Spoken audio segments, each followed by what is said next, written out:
குருவே சரணம். இன்றைக்கி பெரும்பாலான ஆலயங்களில் பார்த்தோம் அப்படின்னா தீபம் ஏற்றி எலுமிச்சம்பழ மாலை பூ மாலையெல்லாம் போட்டு சுவாமி நம்ம நல்லா நமஸ்காரம் பண்ணுறோம்.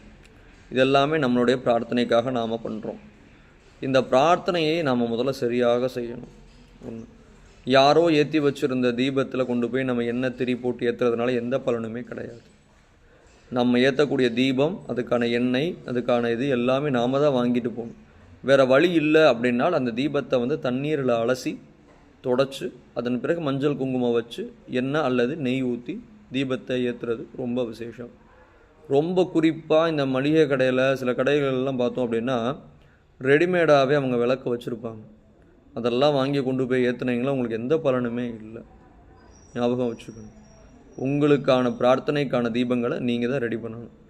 அதே போல் ஒரு எலுமிச்சம்பழ மாலை சுவாமிக்கு சாத்துறீங்க அப்படின்னா எலுமிச்சம்பழத்தை வாங்கிட்டு வந்து உங்கள் வீட்டில் உட்காந்து என்ன பிரார்த்தனைக்காக நீங்கள் ஏற்றுறீங்க, எந்த சுவாமி கோவிலுக்கு நீங்கள் கொண்டு போய் சாத்துறீங்களோ அந்த கோவிலுடைய தெய்வத்தினுடைய திருநாமத்தை சொல்லிவிட்டு உங்கள் பிரார்த்தனையை மனசில் வச்சுட்டு நீங்களே எலுமிச்சம்பழத்தை கோர்த்து சுவாமிக்கு சாத்துனீங்கன்னா ரொம்ப விசேஷம். பூ மாலையும் அதே போல் தான். சின்ன கதம்பமாக இருந்தாலும் சுவாமிக்கு போதுமானது. நீங்களே பூ வாங்கி கட்டுங்க, முடிஞ்சளவு கட்டி பழகுங்க. பூவெல்லாம் கட்டி நீங்களே சுவாமிக்கு சாத்துனீங்கன்னா ரொம்ப விசேஷம்.